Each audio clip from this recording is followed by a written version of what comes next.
क्या आप जानते हैं समुद्र में भारत चीन से कितना पीछे है? यदि कोई देश विकसित होना चाहता है, महाशक्ति बनना चाहता है, तो उसके लिए समुद्री मार्ग पर वर्चस्व स्थापित करना जरूरी है। आज हम भारत और चीन का वैश्विक व्यापार और समुद्री परिवहन की तुलना सटीक, सरल और प्रामाणिक तरीके से करेंगे।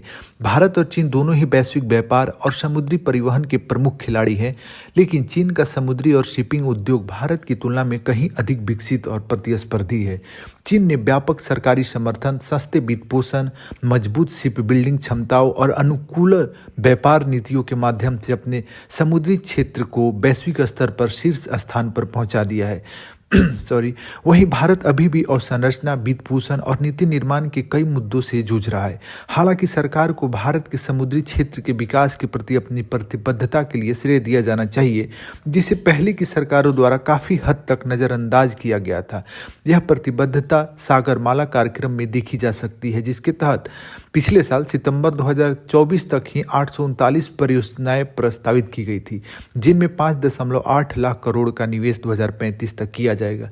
लेकिन इसके बावजूद भारत अभी भी चीन से बहुत पीछे है। जैसे आप यह आंकड़ा देख सकते हैं, समुद्री क्षेत्र के कुछ प्रमुख आंकड़े हैं भारत और चीन के संदर्भ में। तो आप इन आंकड़ों को देखिए, पॉज करके वीडियो देखिए जरा। इसमें देखेंगे आप कि चीन का जो शिपिंग उद्योग है भारत की तुलना में कहीं अधिक बड़ा, आधुनिक और प्रतिस्पर्धी है। भारत के जहाज अधिक पुराने हैं, जबकि चीन के जहाज नए और उन्नत तकनीक से लैस हैं। वैश्विक शिपिंग बाजार में चीन की हिस्सेदारी 40% से अधिक है, जबकि भारत की 1% से भी कम है। चीन अपने शिपिंग उद्योग को भारी वित्तीय सहायता और कर रियायतें प्रदान करता है, जबकि भारत में वित्तपोषण और कर नीति अभी भी बाधा बनी हुई है।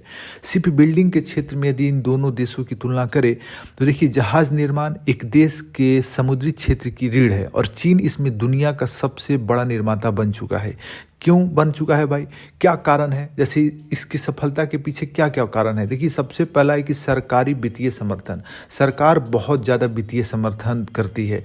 चीन अपने जहाज निर्माण उद्योग को $150 बिलियन से अधिक की सब्सिडी देता है। कम ब्याज दरों पर 20 से 30 वर्षों की पुनर्भुगतान अवधि वाले ऋण प्रदान किए जाते हैं।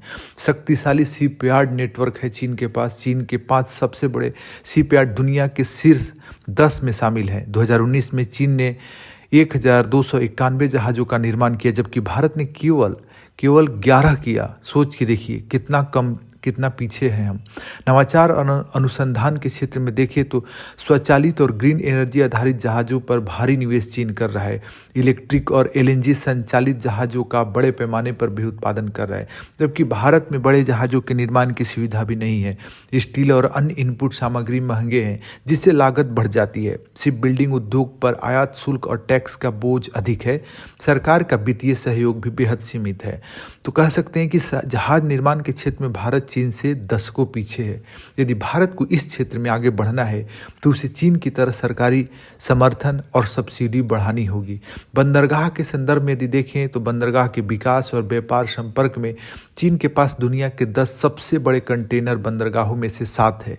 शंघाई पोर्ट दुनिया का सबसे बड़ा कंटेनर पोर्ट है, जहां 2023 में 47 मिलियन TEU कंटेनर हैंडल किए गए। चीन की belt and road initiative BRI के तहत 100 से अधिक देशों में बंदरगाहों का निवेश किया गया है, जबकि भारत में बंदरगाहों की क्षमता बढ़ाने के लिए सागरमाला योजनाएं लागू की गई है। भारत का सबसे बड़ा बंदरगाह JNPT केवल 5.6 मिलियन TEU कंटेनर हैंडल करता है, जो शंघाई पोर्ट का सिर्फ 12% है। बंदरगाहों से रेल और सड़क संपर्क अब भी बहुत कमजोर है। तो कह सकते हैं कि भारत को वैश्विक शिपिंग केंद्र बनने के लिए क्या अपने बंदरगाहों को अपग्रेड करने और अंतर्राष्ट्रीय संपर्क बढ़ाने की आवश्यकता है।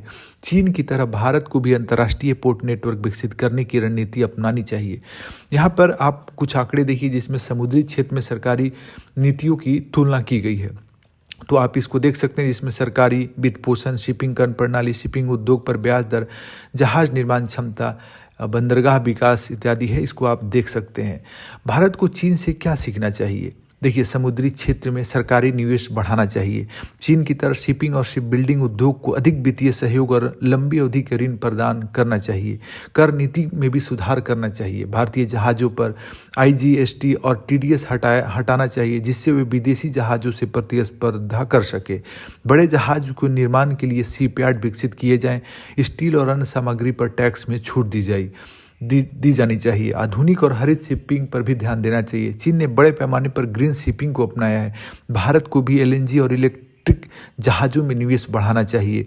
भारत को बंदरगाहों को वैश्विक व्यापार से जोड़ने के लिए अधिक निवेश करना चाहिए। स्टील और अन्य इनपुट सामग्री पर कर में कटौती के साथ शिप बिल्डिंग सब्सिडी और निर्यात प्रोत्साहन योजनाएं भी लागू करना चाहिए।